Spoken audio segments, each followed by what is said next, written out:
All right, welcome back to The Explainer. Today, we're doing a bit of time travel. We're going to dive right into a really fascinating coming-of-age story, looking at the life of a pioneer boy named James Abraham Kemp. And we're zooming in on exactly what his life was like at 14 years old, back in the year 1845. It's a great structured look at how a young person's daily environment totally shapes the foundation for the rest of their life. So I want you to stop and think for a second. What were your biggest responsibilities when you were 14? Maybe it was making sure your homework was done, taking out the trash, or, just navigating the daily drama of high school hallways.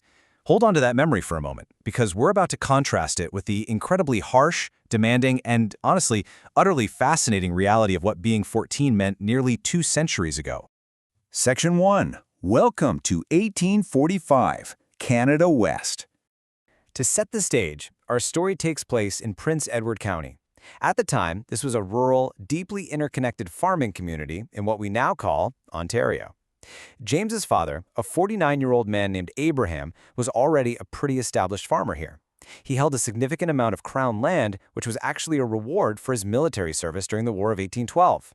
So Abraham, alongside James's 43-year-old mother, Sarah Fletcher, had built a life that was entirely dependent on the soil, the changing seasons, and most importantly, family labor. 7. Out of all the kids in this family, James was number 7. Just imagine the sheer volume, the noise, the absolute chaos of a farmhouse with that many kids running around, especially when you consider they didn't have a single modern convenience to make life easier. So yeah, he definitely wasn't alone in that house. With his older brothers acting as essentially adult farmhands, and 5 younger siblings, right down to a newborn baby, needing constant care from his mother, James was caught dead in the middle. He was wedged perfectly between the adult men doing the really heavy lifting and a gaggle of infants and toddlers who needed round-the-clock attention. Section 2. The burden of growing up from play to labor. Turning 14 in 1845 didn't mean you were getting ready to start high school. It meant the end of childhood play. It was a really hard transition. James had to step away from the lighter chores of his youth, things like just pulling weeds or keeping an eye on his little brothers, and step right up to heavy, nearly adult responsibilities. His dad was getting older, so James absolutely had to put his growing physical strength to use just to ensure the farm survived. And we're not talking about light chores here. The rhythm of his daily labor was absolutely grueling. Out in the fields, he was handling the spring plowing, managing the fall harvests, and driving these massive, heavy teams of oxen. But the day didn't just end when he left the field. Back at the house, it was a never-ending cycle of hauling well water, splitting firewood, tending to the kitchen garden, and preserving meat down in the root cellar. It was literally nonstop from sunup to sundown. Definitely something to think about the next time you groan about emptying the dishwasher, right? Section 3. Schooling and Faith, a Pioneer's Education. Now, if you're picturing a traditional classroom in James's life, well, scratch that. Formal schooling was incredibly sporadic. Usually it was just squeezed into the dead of winter when the farming work finally slowed down a bit. Instead, his real education was an absolute masterclass in survival, taught right out in the elements. He learned how to read weather signs, judge soil conditions, and manage animal husbandry and farm economics. And his mother, Sarah, stepped in to fill the gaps by teaching him basic arithmetic. But there was another massive educational and cultural force in his life, the circuit rider. If you're not familiar, these were traveling Wesleyan Methodist ministers who literally rode on horseback between these far-flung rural settlements. And they didn't just show up to preach. They were absolutely vital for promoting Bible literacy in these communities. For James, interacting with these circuit riders and reading the scripture they left behind was completely foundational to both his reading skills and his entire worldview. Because the Kemp family was so devout, religion was just baked into their daily routine. We're talking family prayers before meals and reading scripture together by the firelight. And 14 was a huge spiritual milestone. That was the age when a young Methodist had to start thinking really seriously about their own faith and deciding whether they were ready to formally join the church as a full adult member. It was a true spiritual coming of age. Section 4. Community and play. Finding pioneer joy. Okay, so it wasn't all work and no play.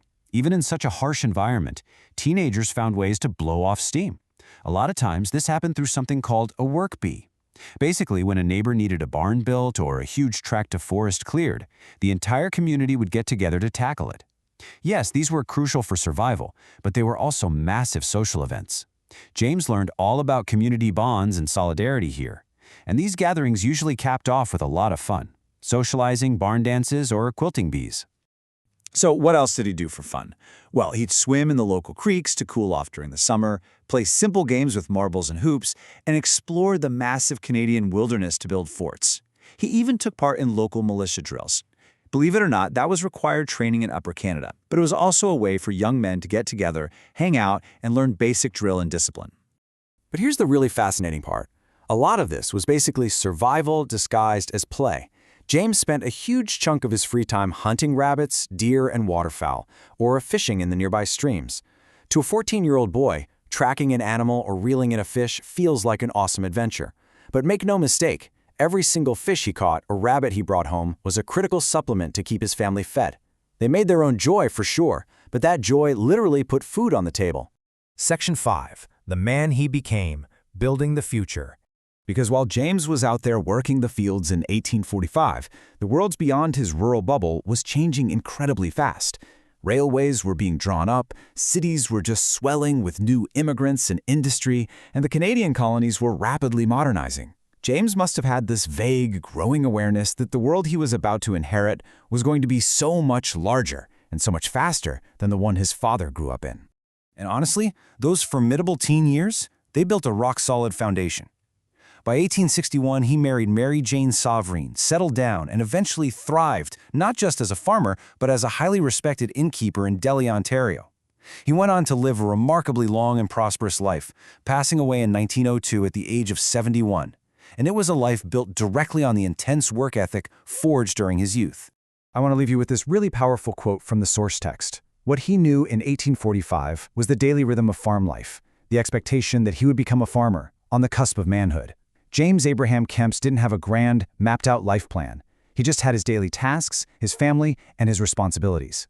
So I want you to think about that as you go about the rest of your day. What modern routines are writing your future history right now? Thanks so much for joining me on this explainer, and I'll see you all next time.